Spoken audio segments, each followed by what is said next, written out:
السلام علیکم ناظرین، میں حفظہ بہاری آپ کے ساتھ ہم خیال۔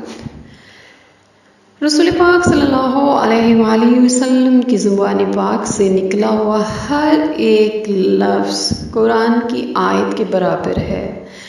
آپ صلی اللہ علیہ وآلہ وسلم اللہ تعالیٰ کے حکم کے بغیر اپنی زبان پاک کو حرکت نہ دیتے تھے۔ آپ صلی اللہ علیہ وآلہ وسلم کی زبان مبارک نے انسانی حالات و واقعات کے ہر پہلو کو واضح فرمایا ہے، اس کے ہر مسئلے کی نشاندہی فرمائی، اور نہ صرف یہ کہ نشاندہی فرمائی ہے بلکہ ان مسائل کا حل بھی عطا فرمایا ہے۔ جہاں پر آپ نے اپنے ہاتھ سے کام کر کے،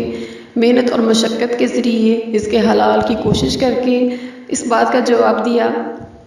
اس کا حل عطا فرمایا، وہیں اللہ تعالیٰ سے توسل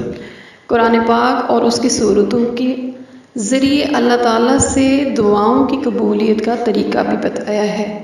یعنی کوشش کے ساتھ ساتھ جہاں آپ نے جسمانی کوشش کرنی ہے، ذہنی کوشش کرنی ہے، وہیں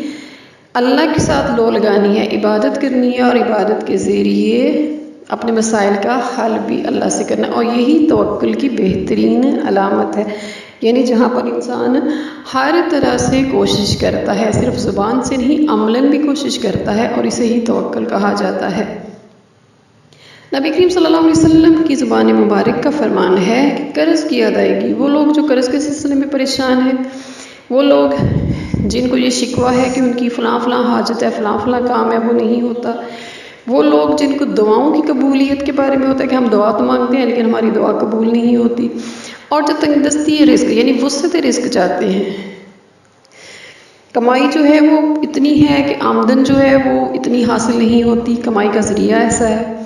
ان سب کے لیے نبی کریم صلی اللہ علیہ وسلم کا ارشاد پاک ہے کہ ایک ہفتہ تک یعنی 7 دنوں تک ہر روز طلوع آفتاب کے وقت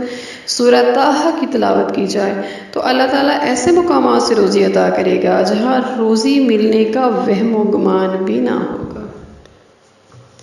اللہ تعالیٰ ہم سب کو نبی کریم صلی اللہ علیہ وسلم کی بتائے ہوئے سنتوں پر اور طریقوں پر چلنے کی توفیق عطا فرمائے۔ السلام علیکم ورحمۃ اللہ وبرکاتہ۔